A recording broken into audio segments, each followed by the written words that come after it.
So I want to share some of the preliminary findings from phase one.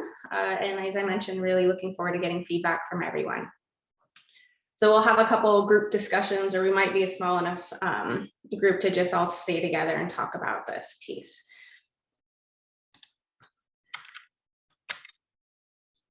A quick reminder that these are the phases of state of the plate research and the key questions that we all collectively came up with for what to focus on in the 2020, now 21 state of the plate report.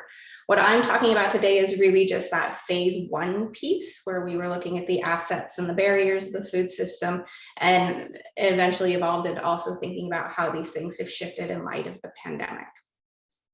The additional phases that are listed here are still ongoing, and Nicole will provide a couple updates, especially on phase two in a little bit.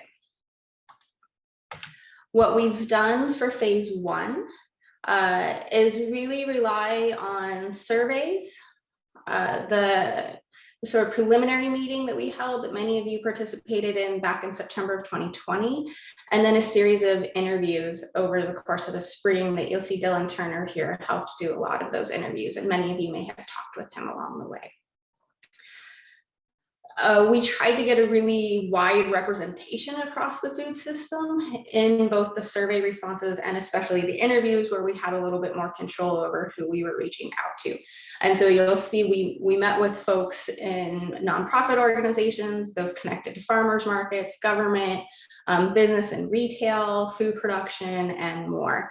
And all of these participants were asked questions regarding four main themes: the assets and barriers within the local food system, the impact that the pandemic has had on both of these, the role of collaboration and/or policy change to increase resilience of the food system, and the relationship between the food system and upward mobility. And a lot of these later themes came out of those earlier preliminary conversations and the planning meeting that we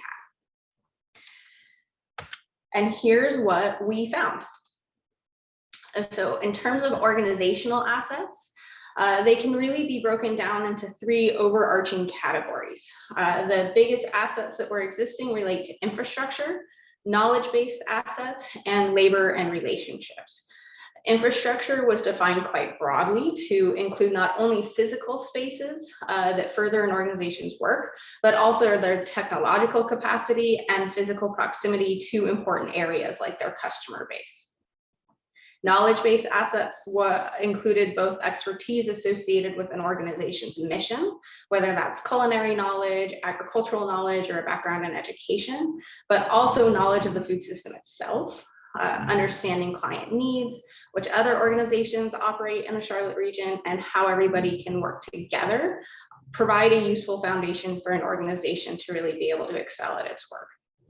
And then labor and relationships focused on partnerships, stakeholders and boards, staff, and volunteer support.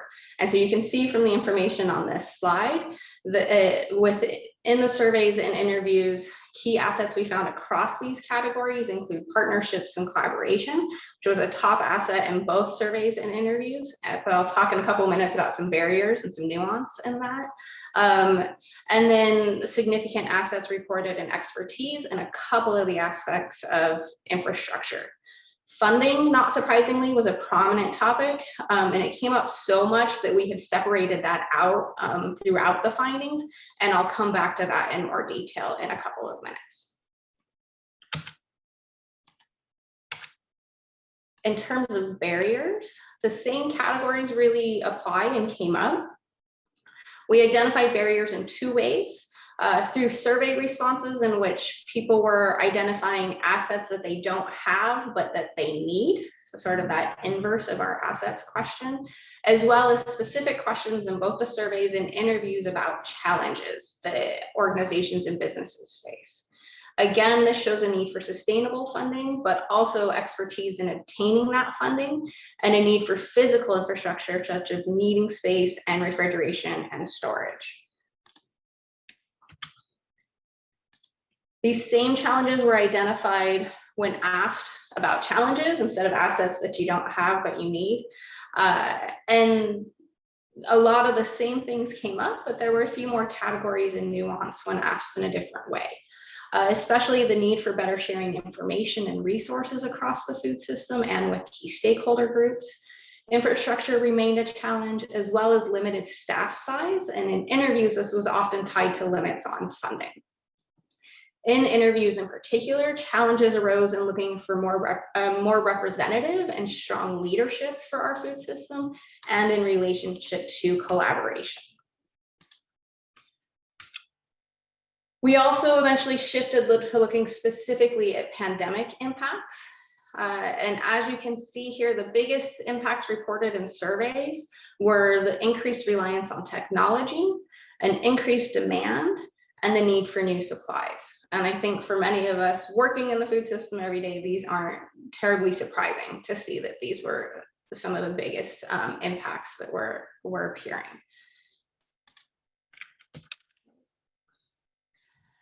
In response to these impacts, organizations and businesses made many changes and created new innovations. The most salient change made was forming new partnerships. This came up over and over again. In addition, events moved online, food was distributed in new ways, and organizations pivoted to better meet the increasing demand, especially demand that pantries were facing. And then importantly, the message that we heard, especially in interviews, was that the impacts were mixed. Many experienced barriers, but also found opportunities in the pandemic environment. In terms of barriers, there was a lack of necessary resources and a disruption to supply chain, while opportunities also arose in the solidifying of partnerships, shifting to new delivery and service methods, and learning to better employ technology. And I think this quote from an interview indicates that what many people reported, and that changes they were forced to make during the pandemic are things that they expect to continue into the future. And we were impressed by many of the stories of innovation and quick responses deployed during the pandemic, and are thinking through right now how best to include those stories in this report. Okay, so I'll quickly go through some of the themes that were coming up and then wrap up. As I mentioned, funding was such a prevalent theme that we have separated it out. So as you can see, a majority of survey responses indicated that sustainable funding was an existing asset, but still considered obtaining it a challenge because of the work needed to apply and the limits of what much funding can be spent on, right? Concerns about not being able to address systemic inequities, that often you can only apply for specific projects or a period of time, as opposed to some of those longer term needs that organizations often have. I'll say I'm going through these slides quickly. I'll make sure they're available to everybody afterwards. In terms of collaboration, which was another key theme that came up throughout this phase of the research, people reflected that partnerships were an important asset. 39 of the 41 survey respondents said that partnerships were an important asset for them, while some found forming partnerships to be a barrier. And this came up particularly within the interviews. Organizations and businesses that are smaller or newer more frequently listed as forming collaborations as an asset that they do not have but need. And then several interview participants indicated that they would like to pursue collaborations, but have found others hesitant to engage in partnerships or to undertake the perceived risk that collaborating may present. Collaboration and communication-based barriers were described as relating to getting information to community members, sharing resources across the food system, and communicating between or connecting with funders. In interviews, overall, people sought collaboration in order to expand their impact, avoid duplication, and promote local resources. And some interview participants reflected that collaborations are best facilitated when they are grounded in trust and transparency, are pursuing broad solutions to system challenges, and can meet the workload requirements of everybody involved in order to be successful. Collaborations were also discussed as evolving in response to the pandemic, and to pursue a regional food system strategy. More than 87% of survey respondents indicated that they partnered with other organizations or businesses during the pandemic, of which 44% indicated that this represented a change from their pre-pandemic relationships.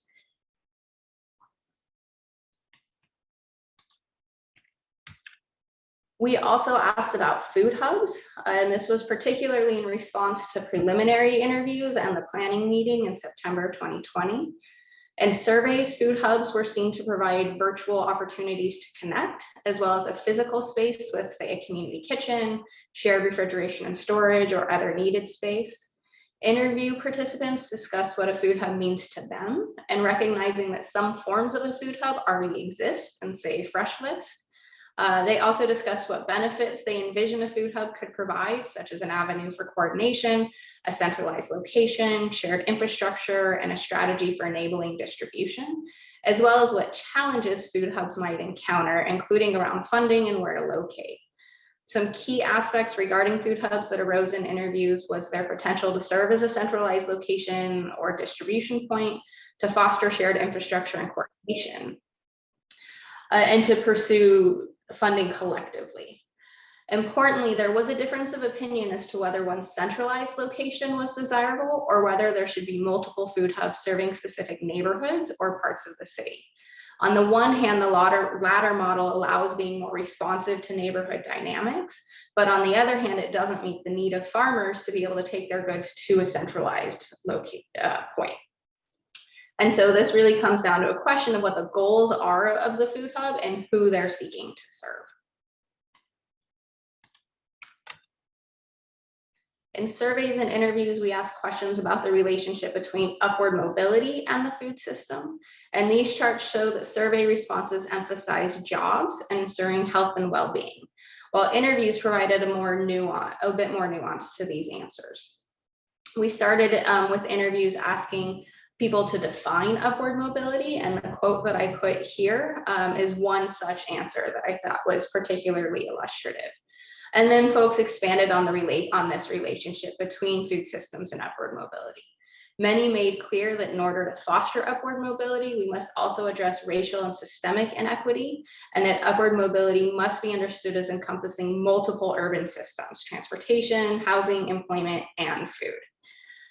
Interview participants emphasized that the food system has the ability to provide jobs, but not just any job will do. Instead, investments in food system jobs are needed so that they are living wage jobs, that they offer opportunity for training, advancement, and wealth generation, and they provide benefits like sick leave and health insurance. For many, the ability of the food system to address hunger and nutritional needs was a critical component of contributing to upward mobility. And then finally, interview participants discussed the importance of building a more robust regional food system, such that food dollars stay in the local economy and the true cost of food is made more visible. At the end of the day, some stakeholders pointed out that food systems impact upward mobility because they are connected to everything. Food is the most personal thing that someone engages with every day to survive, and they make many choices that impact their bodies and communities along the way. And so ensuring a strong local food system to which everyone has access and a say is critical for achieving the city's health and economic mobility goals. All right, finally, we asked about how better to foster resilience in the food system, especially in light of the pandemic, and what people envision for the future of our food system. These slides show that to foster resilience, there's a need for better sharing across the food system, addressing some of the funding and resource challenges I mentioned, implementing supportive policies, and better supporting the local food system. In interviews, people reflected on the need for more responsive policy as well, building a robust regional infrastructure, and intentionally developing emergency response systems. In looking to the future and solutions for addressing challenges identified throughout, there was an emphasis on funding and resources, supporting collaboration, and education. A key vision discussed by several interview participants was a food system that centers the voice of Black, Indigenous, and people of color and underserved people in our region. And this is important because many conversations about the food system and solutions are designed to support those who are underserved, but these same people aren't always providing input into those conversations and those solutions. And so several people indicated that we need to have more diversity in our food system leadership and support more conversations between decision makers and those most impacted by their decisions. This also points to future visions in which our food system stakeholders attend to systemic challenges at the root of food system injustices, including thinking about access to land for farmers and urban growers, making sure that people, regardless of socioeconomic status, have the ability to acquire healthy food, making the true cost of food more visible, and better fortifying connections across the food system, say between producers and distributors, pantries and grocery stores, and so on. In the end, many saw great opportunities for innovation and for Charlotte to be a model for building sustainable and just food systems. So we're up to the next phase of next steps, where we go from here. As I mentioned at the start, the other phases are ongoing, and so I'm going to turn it over to Nicole to talk about where those are, and then we'll come back to talk about, get some questions on this, get your feedback, and think about recommendations, deliverables, and so on. So Nicole, I think I have your slides. Yeah, if you want to take over. Yeah, so one of the things we found in the interviews and surveys with people is with different organizations is they wanted some more data. So despite the fact that with the pandemic, we just felt like it was not the right time to be doing household surveys, there was such a demand that we're trying to figure out a way to do it. And so I'm going to present some ideas here around a model that I think will help us get some information that people in different organizations might find helpful. So Colleen, there's a bit of animation here, so just kind of see if you can keep following my lead. So there's two aspects of this that we think will help us address this. The first one is going to be thinking about what % of Mecklenburg County residents are food insecure. And this means surveying Mecklenburg County broadly. And figuring out who they are means tying it to some demographic things. So the part of this is that we're going to need a random, if you could go ahead and click forward, sorry, Colleen, a random sample of the county to ensure reliability. So we're not going to know what % of the county is food insecure if we can't actually kind of survey the whole county. And in that way, kind of doing a representative sample is our best way to get a good estimate of who's food insecure.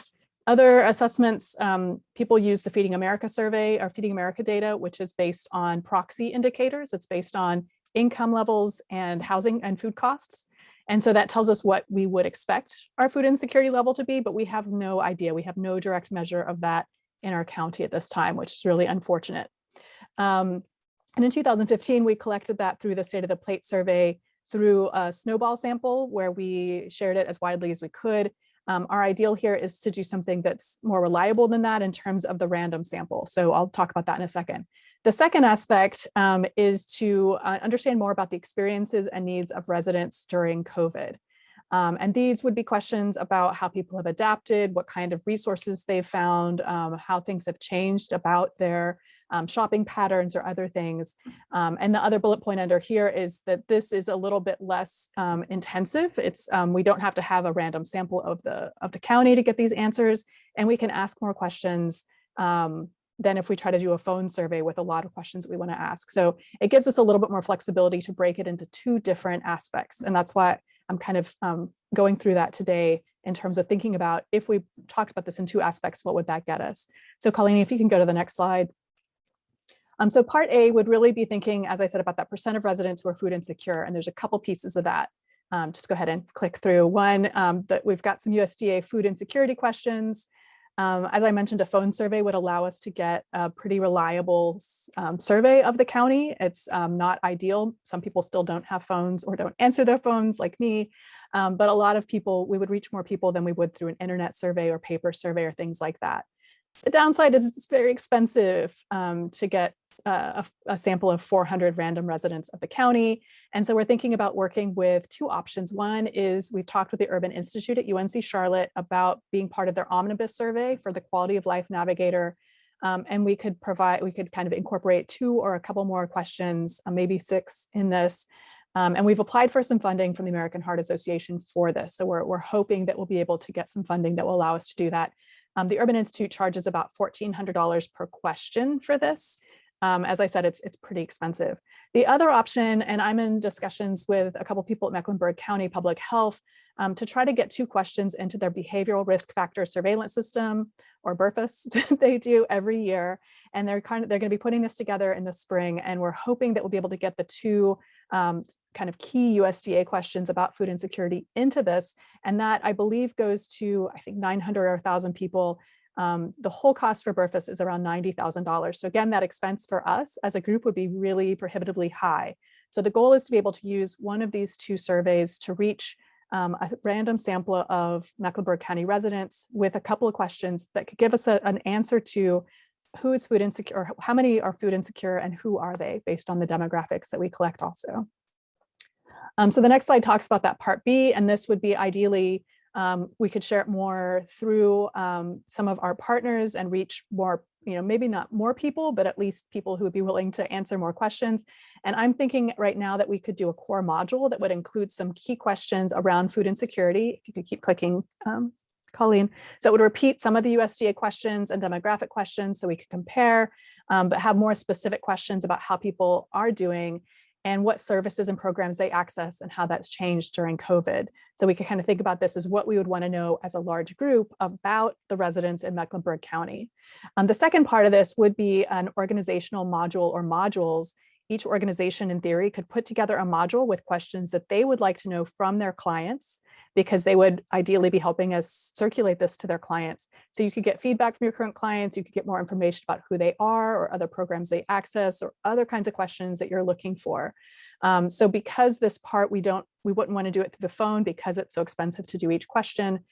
Sharing it through organizations means both that we can reach a lot of people who you're already in contact with, but also then ask them questions that you'd like answers to that could help you improve what you're looking for, what kind of data you need to help improve your services and things like that. So if you go to the next one, Colleen, this is a kind of a proposal for the timeline, which would be now we're kind of discussing how to do part A and starting to develop the core questions and talking with you and other organizations about interest in having a module in the second part of the survey. And then just obviously getting feedback on this model and how you think it'll work, or if we want to kind of pivot to something else. If we decide to go this route, then we can go on to, in December, really kind of finalizing some of those questions for the USDA and our plans there, and the core questions, and having a workshop around those survey modules that organizations could develop. So what kinds of questions do we ask? How would we frame them? Those kinds of things. And the next one would be in kind of January, which would be thinking about outreach and distribution and really trying to decide on a strategy for that. And then in the spring, we would try to coordinate with the distribution of part A, depending on if we're working with the Urban Institute or with the county, the health department, to really think about, to get those distributed at about the same time so we can have more reliable data from both of them, kind of connecting to each other a little bit. And then if you just go to the next slide, if there's any questions, I'd love to do it. And then if there's interest, what I see for you all is putting together a couple things. One is thinking about what questions, what do you want to know? What would help you better address the needs that you have? And if you've done previous surveys, kind of what questions you'd want to continue from those. And then the last part of this is really important, why you want to know it, because I think for us, an assessment is not something we just do to collect data, but it really should be guided towards a specific kind of outcome. And then for this, the outcome of this funnel is a December workshop on survey design to really help us pull these together into some good questions that would help you and us understand what's going on in the county around food access and food security and challenges people are facing. And that's about all I have. So I will open it up to questions if you all have any. Perfect slide for that.